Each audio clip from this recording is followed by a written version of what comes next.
वही केमिस्ट्री की क्लास में जरा सा हाथ दबाया था, 40 साल से पैर दबा रहा हूं।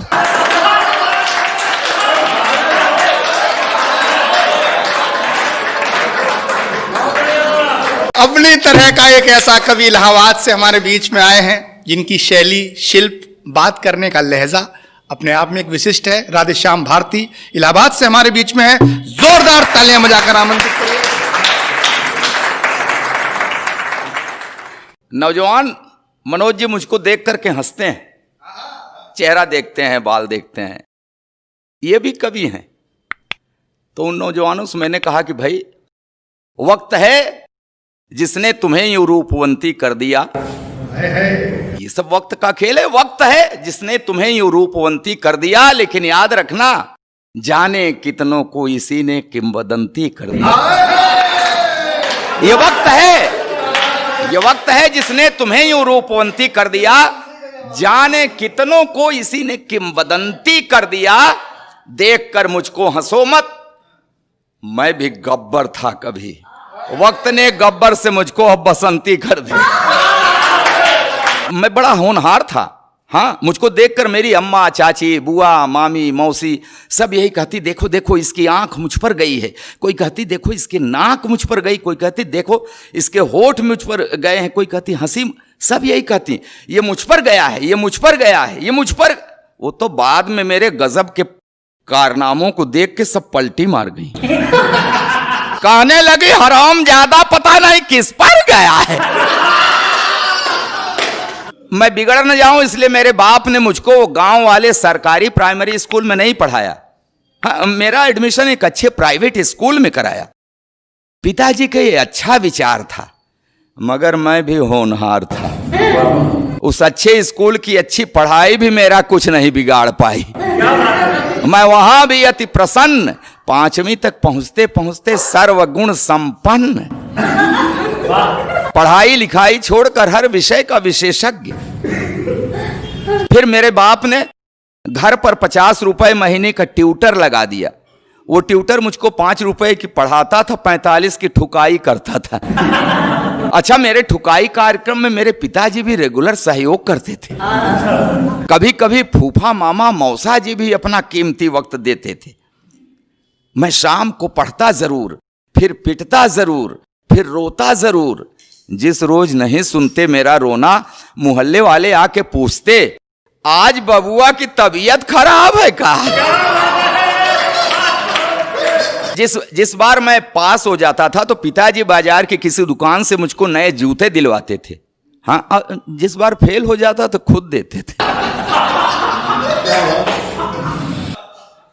इसी तरह बाल लीलाएं दिखाते हुए मैं इंटरमीडिएट में पहुंच गया। तो मेरे बाप ने मुझको नई मोटरसाइकिल दिलवा दी कि मैं ठीक समय पर विद्यालय पहुंच जाऊं। मैं ठीक समय पर पता नहीं कहां कहां पहुंच गया। फिर एक दिन ठीक समय पर पुलिस पहुंच गई। फिर मैं ठीक जगह पर पहुंच गया। फिलहाल 6 महीने के बाद तिहाड़ की तीर्थ यात्रा करके वापस लौटा। तो मेरे बाप ने कहा कि ऐसा कर, तेरे अंदर सभी लक्षण आ गए हैं, अब तू कवि बन जा। तो आपने सुना ना कि वियोगी होगा पहला कवि, आह से निकला होगा गान। आह से कविता निकलती है, और आह कब निकलती है? जब पढ़ती है। हाँ, तो जिस पर जैसी पड़ी रहती है वैसी उस कवि की कविता रहती है। हाँ, जिन्हें बीबी ने पीटा करुण रस में गुनगुना पिटे जो प्रेमिका से वो सभी श्रृंगार गाते हैं। जिन्हें पब्लिक ने पीटा बन गए वो वीर रस के कवि, जो थाने में पिटे हैं हास्य की कविता सुना। गृहस्थी को हमने जंजाल कहा है हमारे मनीषियों ने, वाकई जंजाल है। हाँ, हम ही लोग जानते हैं वो दर्द। रोज नया एक जख्म, जख्म भरने भी नहीं देती, कान पकड़ती मन का कुछ करने भी नहीं देती। ये मात्र शक्तियां हैं मेरे सामने, इसलिए मैं चाहूंगा कि ध्यान देंगे। हाँ हाँ, कि रोज नया एक जख्म, जख्म भरने भी नहीं देती, कान पकड़ती, मन का कुछ करने भी नहीं देती। कितनी व्यवस्था है फरमाइश पर फरमाइश, जीने नहीं देती है और करवा चौथ का व्रत रखकर मरने भी नहीं देती।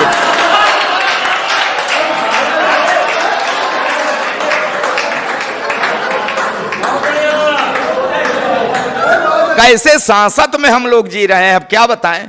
जो भी सरकार आती है साहब, शासन प्रशासन हमारा जो भी, सब महिलाओं के पक्ष में ही कोई न कोई बना देते हैं।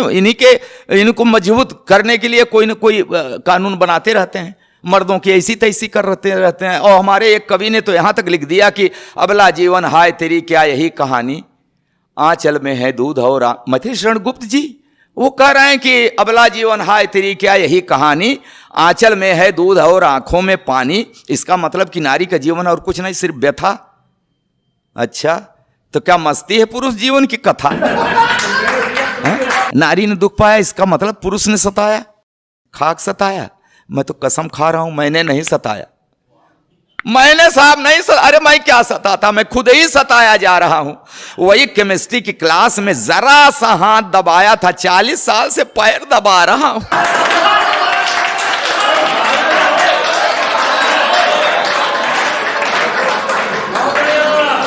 अच्छा, विदाई के समय रो रही थी। अरे साहब क्या है, आपके दर्द, आपका भी दर्द मेल खा रहा है हमारे।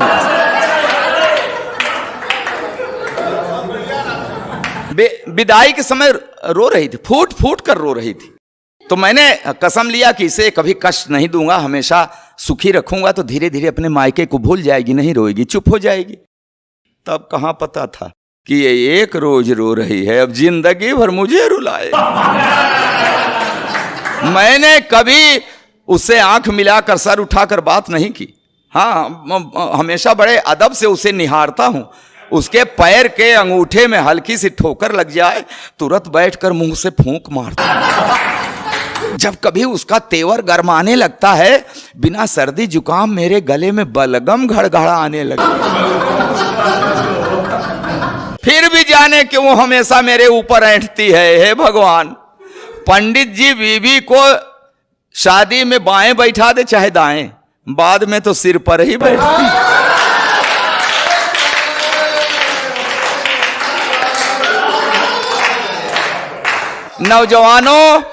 नौजवानों सुन लेना, ये जवानी की सारी मस्ती छूट जाती है।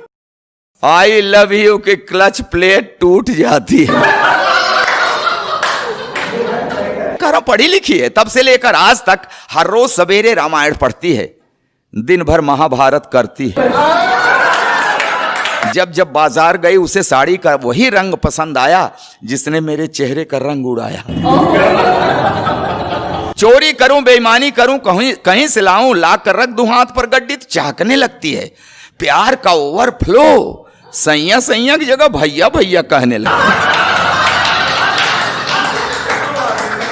अच्छा, जिस दिन नहीं पाती पैसा, ऐसी नजरों से देखती है जैसे चबा जाएगी कच्चा। कहती है ऐसे निकम्मे पति से तो प्रेत अच्छा। मैं खाते वक्त अक्सर अचार मांगता हूं, अब क्या करूं। जब देखता हूं कि उसकी भौं तनी है, हिम्मत ही नहीं पड़ती कह दूं कि सब्जी ठीक नहीं बनी है। एक दिन रोटी कड़ी थी, मेरे 2 दांत टूट गए। नहीं, रोटी कड़ी थी, उसके खाने से नहीं टूटे, कह दिया था कड़ी है। बेलन के हवाई हमले से मेरी रूह हिल गई, तभी से मुझे दिव्य दृष्टि मिल गई। अब मुझे गधा कहते हैं तो हाँ मैं सिर हिलाता हूं। वो एक शब्द बोलते हैं मैं पूरा पैराग्राफ समझ जाता हूं। मैंने 2 विश्वविद्यालयों से डिग्रियां ली हैं साहब, मगर इस बात का भी उसके ऊपर कहां असर पड़ता है। कहती है बछड़ा भले 2 गायों का दूध पिए, बड़ा होके बैल ही बनता है। चावल में अक्सर कंकड़, तो मैं कहता हूं अरे भाग्यवान, उस भगवान ने तुझे 2 बड़ी बड़ी आंखें दी हैं, ये चावल के कंकड़ बीन लिया करो जी। तो कहती उसी भगवान ने तुम्हें भी तो 32 दांत दिए हैं, ये चावल के कंकड़ फोड़ लिया करो जी। अब क्या करूं साहब, आज भी हर रोज उससे कोई न कोई शऊर सीख रहा हूं, आंख कान मूंद कर ट्रॉली खींच रहा हूं। जी हाँ साहब, जी हां, खींच रहा हूं ट्रॉली, मगर खुश हूं, क्योंकि मैं जानता हूं बेशक वो मुझसे लड़ती है, झगड़ती है, मगर मुझे हल्का सा बुखार भी आ जाए तो मेरी कुशलता के लिए तुलसी के नीचे दिया धरती है।